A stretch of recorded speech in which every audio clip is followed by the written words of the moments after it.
Hello again. In the last video, I went over two Trek bikes that are the same price.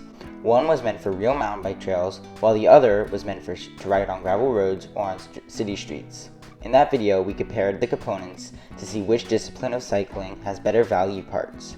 That video, of course, will be linked down below if you want to check that out. Well, I was checking out Trek's website and came across the FX1 disc. And yes, it is $569.99. So of course, it's time for the next battle in the war between disciplines.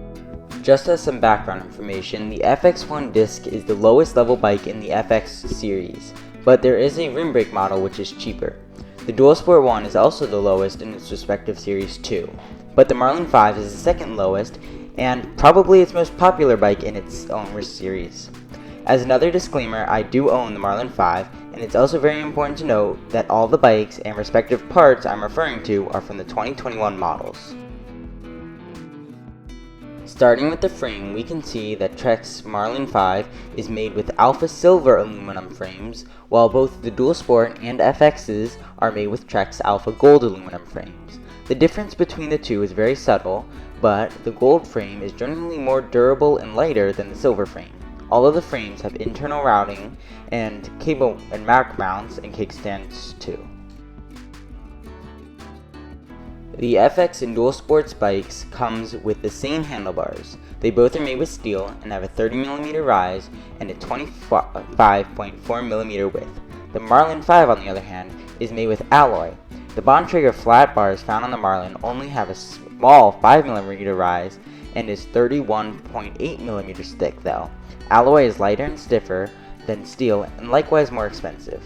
As for the bar width, the Marlin's bars are thicker, more wider, and sturdier too. As a side note, the grips on the Dual Sport and FX are slide-on while the Marlins are lock-on. This just means there's a bolt attaching the grip to the bar on the Marlins rather than just friction. Lock-ons are sturdier and stiffer and generally don't slip around. Unlike last time where I gave the Marlin the upper hand over the Dual Sport because it was bigger, this time I will turn my attention away from the width of the tire and towards just something new. TPI stands for threads per inch. Looking at the wire bead tires found on all the bikes, you can see that there are little woven threads on the sidewall. The more threads there are on the sidewall, the stronger the tire is. That makes the Dual Sports tire with a 60 TPI stronger than the Marlin and FX's, which only have 30 TPI. Checking out the headsets on all three of the bikes, on the Marlin you will see caged bearings like shown here in front of you on the left. This is as opposed to the right, which is a cartridge bearings found on the Dual Sport and FX's. Cartridge bearings are smoother and generally require less maintenance and last longer, but you won't necessarily feel the difference while riding. While all of the bikes have disc brakes, as opposed to rim brakes, the Marlin has hydraulic disc brakes while the Dual Sport and FX series use mechanical disc brakes only. This means that the Marlin uses liquid to push the brake pads while the disc uses cables. Hydraulic brakes are more reliable, responsive than mechanical brakes, while the mechanical brakes have more friction yet is a lot cheaper.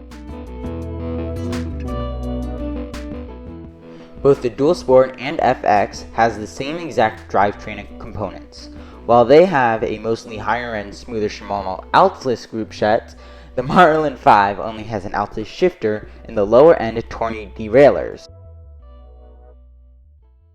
But not to jump the gun, the Dual Sport and FX series have free reels rather than cassettes. In other words, the Dual Sport and FX use an older style gearing system where the gears thread onto the actual free hub. This is unlike the cassette system found on the Marlin, which has a lock ring that keeps the gears in place. You won't feel much of a difference, but the cassettes are newer and arguably easier to replace.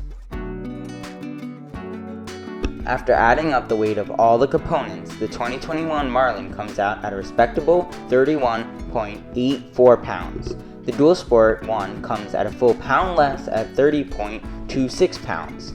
But last but definitely not least, the FX1 disc comes at 28.45 pounds, almost 2 pounds less than the Dual Sport 1.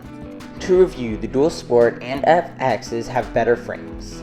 The Marlin has a better cockpit with its alloy bars and lock-on grips. As far as the tires, the dual sport tires have 60 TPI, which is twice as much as the others. The FX and dual sports have better headsets, while the Marlin has better brakes. The drivetrain group set is superior on the dual sport and FXs, yet the free hub is far better on the Marlin. As for weight, the FX comes out on top by a lot, at least in bike standards.